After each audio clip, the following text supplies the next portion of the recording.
Welcome to my YouTube channel literature and life. दोस्तों, सबको मेरे यूट्यूब चैनल लिटरेचर लाइफ पर स्वागत है। आज इस वीडियो में मैं आपके लिए लेके आया हूँ सीवी रमन के द्वारा लिखे गए chapter the elixir of life examination point of view से कुछ बहुत ही इंपॉर्टेंट शॉर्ट क्वेश्चन। इससे पहले कि हम लोग अपने मेन टॉपिक की तरफ आगे बढ़े, थोड़ा सा हम लोग राइटर के बारे में जान ले। Sir Chandrasekhara Venkata Raman was an Indian physicist। वो एक इंडियन फिजिस्ट थे, known mainly for his work in the field of light scattering. उनको मेनली लाइट स्कैटरिंग की फील्ड के उनके अचीवमेंट के लिए जाना जाता है। With his student K S Krishna he discovered that when light transverses a transparent material some of the directed light changes wavelength and amplitude.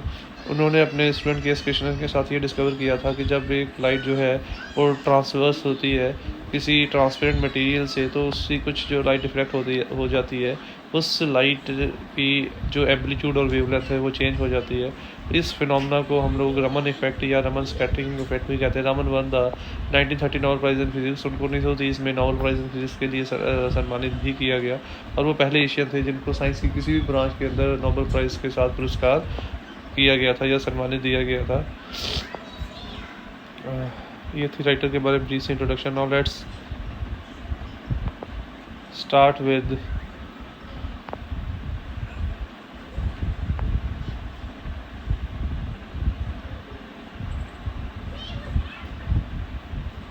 our main topic, that is C.V. Raman's The Elixir of Life.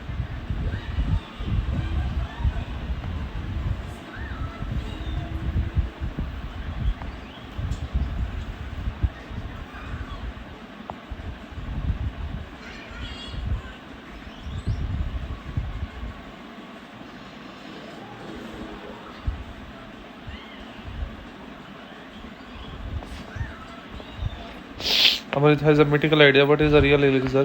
तो ये हम सब लोगों को जानते हैं, अमृत एक मिथिहासिकल चीज़ है जिसके मुताबिक ये माना जाता है जो इसे पिएगा वो अमर हो जाएगा, इमॉर्टल हो जाएगा। बट यहाँ पे रियल एलिक्सर क्या है? तो राइटर कहता है यहाँ पे रियल एलिक्सर ऑफ लाइफ जो है वो है पानी, जो हमारे बहुत क्लोज है, क्योंकि इसी के कारण इस पृथ्वी के ऊपर जो जीवन है वो मुमकिन हो पाया है। Man has all along been making a search for imaginary elixir of life that could make him immortal. तो हम लोग इन वेन ही बहुत लंबे समय से उस अमृत की खोज करते रहे हैं जिसको हम लोग ये मानते हैं हमें अमर कर देगा। But it is only a mythical idea. The true elixir of life lies, है ना? The true elixir of life lies very close to our hands, that is water. तो जो असली एलिक्सर है हमारी ज़िंदगी का वो हमारे बहुत नज़दीक रहता है, जिसे हम लोग पानी कहते हैं, जो कि सबसे कॉमन लिक्विड है। Raman mentions an ancient civilization and river which sustained it name. वो रोमन सिविलाइजेशन की बात करता है इजिप्ट के अंदर, और रिवर नाइल ने उसको क्रिएट किया था हमारे लिए। The ancient civilization that Roman mentions in the Egyptian is the Egyptian civilization. वो जिस सिविलाइजेशन की बात कर रहा है रमन, वो है इजिप्टियन सिविलाइजेशन, जो कि नाइल नदी के पानी के द्वारा बनाई गई थी, और जिसके लगातार बहने के कारण इजिप्टियन सभ्यता जो है अब तक सर्वाइव कर पाई है। What is soil erosion?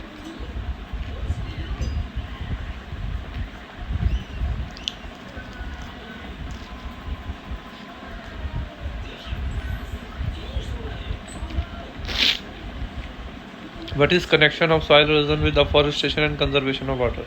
Soil erosion क्या है और इसका अफॉरेस्टेशन और पानी के साफ संभाल के साथ क्या लिंक है?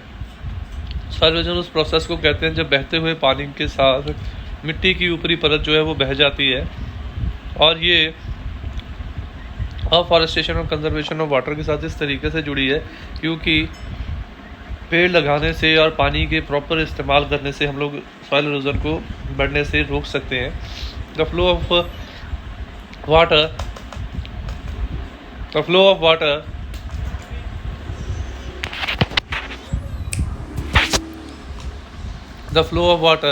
often plays a destructive role by taking washing away the soil। पानी का जो फ्लो है अक्सर एक तबाही का कारण भी बनता है जब वो टॉप सॉइल को अपने साथ बहा के ले जाता है। This soil is the foundation of agriculture, और ये मिट्टी ही हमारी कृषि की नींव होती है। To be washed away it can ह्यूम द लाइफ ऑफ कंट्री, और अगर वो बह जाए तो वो उस जगह की जो जीवन को ख़त्म कर सकती है, विनाश कर सकती है। Soil erosion is a serious problem in many countries and many parts of India. बहुत सारे देशों में और भारत के भी बहुत सारे क्षेत्रों में सॉइल इरोजन एक बहुत ही गंभीर समस्या है। In early stages it goes unnoticed, early stages में तो ये अननोटिस चली जाती है, but in later stages it cuts up and washes away the earth and makes agriculture possible. पर अगर ये विशाल रूप धारण कर ले तो ये कृषि को प्रभावित कर देती है और ज़मीन की ऊपरी परत को बिल्कुल बहा के ले जाती है। Sudden and heavy rain in excess causes fast water flow of surplus water. तेज़ी से पड़ती हुई बारिश जो है वो पानी के तेज़ बहाव का कारण बनती है। It is the chief cause of soil erosion, ये मिट्टी के बह जाने का सबसे मुख्य कारण है। The slope of land and removal of natural protective coat of vegetation are other causes. Slope को हटा देना, पेड़ों को काट देना, ये भी एक मुख्य कारण है जो हमारी सॉइल इरोजन होने का। The रट्स along which water flow very rapidly in the absence of checks on this flow can lead to soil erosion। और इसीलिए जब तेज़ी से पानी रुकेगा बिना किसी रुकावट के तो वो सॉइल इरोजन का एक मुख्य कारण बन सकता है। Such conditions are there large quantity of pressure, और ऐसी कंडीशन में बहुत सारी कीमती उपजाऊ मिट्टी जो है वो बह के साथ चली जा सकती है। Unfortunately soil erosion take place to upon, और हमारे जैसे देश में जो सॉइल इरोजन है अक्सर होती रहती है।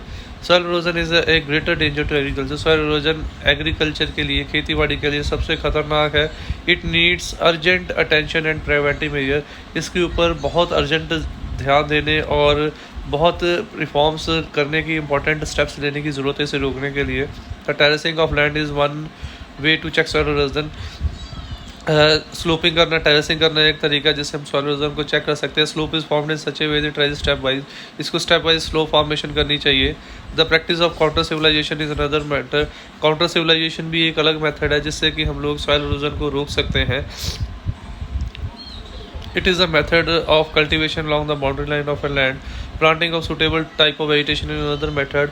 और नए नए तरीके के पेड़ पौधों को लगाना भी हम लोग सॉइल इरोजन को चेक कर सकते हैं।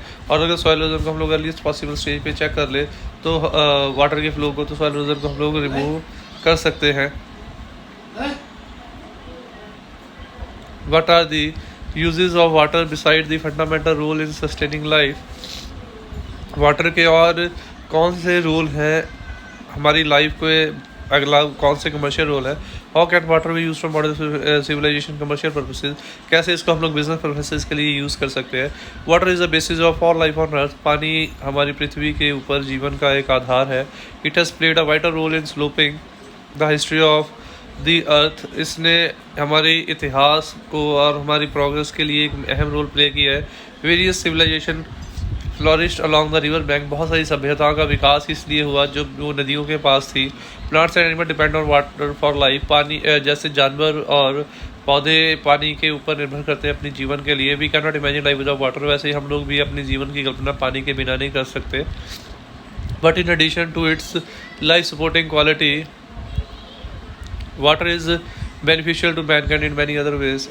इनके अलावा पानी और कई तरीक़ों से भी हमारे लिए लाभदायक है। First of all water adds to the beauty of nature, ये कुदरत की खूबसूरती को और बढ़ाता है। Like eyes in human face reflect the various moods of the day, जैसे हमारे आइज़ हमारे अलग अलग मूड को रिफ्लेक्ट करती हैं, वैसे ही पानी भी हमारे पृथ्वी कुदरत के अलग अलग मूड्स को रिफ्लेक्ट करता है। The most beautiful landscapes are always around some source of water, ज़्यादा खूबसूरत जो सीनरीज है नेचर की वो अक्सर नदियों या पानी के पास होती है। Their beauty and charm have a soothing effect on the mind and soul, तो उनकी खूबसूरती का हमारे आत्मा और हमारे मन के ऊपर बहुत ही एक आरामदायक इफेक्ट होता है। In Indian culture most religious places are on the bank of because of cleansing property. अब भारत में बहुत सारे जो धार्मिक स्थान है वो भी नदियों के पास है, क्योंकि ये माना जाता है कि पानी जो है वो हमारे मन को क्लियर कर देता है। In terms of utility water is a good source of transformation, और कमर्शियल पर्पस के रूप में देखें तो पानी ट्रांसपोर्टेशन का एक बहुत ही अच्छा माध्यम है। If we conserve and maintain our rivers in term properly they can provide a good network of transport. अगर हम लोग अपने पानी और नदियों और नालों की सही तरीके से संभाल करें तो वो हमारे लिए ट्रांसपोर्टेशन के लिए एक बहुत अच्छा नेटवर्क प्रदान कर सकते हैं। Water is also good source of power production. पानी जो है पावर प्रोडक्शन का भी एक मुख्य कारण है। It is also non polluting soon. If you use it widely it can be inexhaustible. अगर हम लोग उसको अच्छे ढंग से इस्तेमाल करें तो ये कभी भी ख़त्म नहीं हो सकता। Industrial growth as well as agriculture depend upon this power supply. Industry growth और कृषि की ग्रोथ भी इसके ऊपर डिपेंड करती है। So the development of nation intricately dependent on the judicious. इसीलिए किसी भी देश का विकास वो डायरेक्टली इस चीज़ के ऊपर निर्भर करता है कि हम लोग पानी का किस तरीके से इस्तेमाल करते हैं। तो ये थी हमारी आज की वीडियो। उम्मीद करता हूँ वीडियो अच्छी लगी होगी। वीडियो अच्छी लगी हो तो वीडियो को लाइक और कमेंट जरूर कीजिएगा और ऐसी वीडियोज़ के लिए चैनल को सब्सक्राइब कीजिए। नई वीडियोज़ की अपडेट के लिए बेल आइकन पर क्लिक कीजिए। Thanks for watching the video. Don't forget to subscribe my channel, click on the bell icon to get the latest updates.